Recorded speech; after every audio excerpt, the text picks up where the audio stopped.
dikevin parlament cazilme dikirin. Em berde daha başa jimara daha kemtir yani dengevan beraber yani. Ama daha başa jimara yani bu HDP ile daha boş bu yani. Ya حزنكم HDP istifa etti. Tabii partiye mi HDP yani bir HDP ne abi? Bir kişiye daha başı.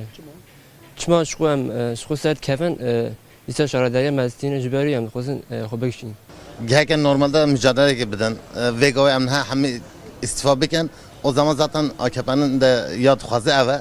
Hak ve hukuku tişteye ve ihlal dike cüberiyem ve gerek şu parlamentoyu derhe. zaten hakkı sayık zaten de bir karın çünkü evne hakkı bu ticaret vadıkın yani ne carek ne de bu carat dua go kıymet gerek zuva zaten asaj meclise izler katibana Tamamen meclise de bir hak kitane bir belediyete desette zor ederenin yani dur bir şey ne dur bir şey.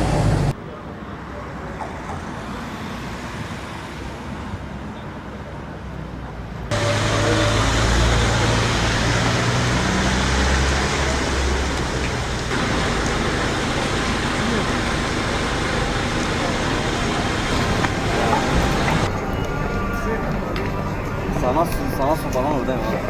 Çok da ali demek zanı yani debejin yani her demek baskı HDP de heye o ser HDP ile dileyzin loma devona xo ali bidin yani Eva tiştahane ko ser HDP fikirne ki bir kodatiye. Hobi kişinin dengeki mazın bine sadece tahmin ediyorum. Pır zeyden ne de? Bereziye o bu zeyden ne de? Yani temizeki 2015 da zey kayyumat ser de yansıma dünyada tişki ne bu? Kikago istifa bikeci çava istarabejim en azından dünyayı amke pezan bego evne hakkı çeydi be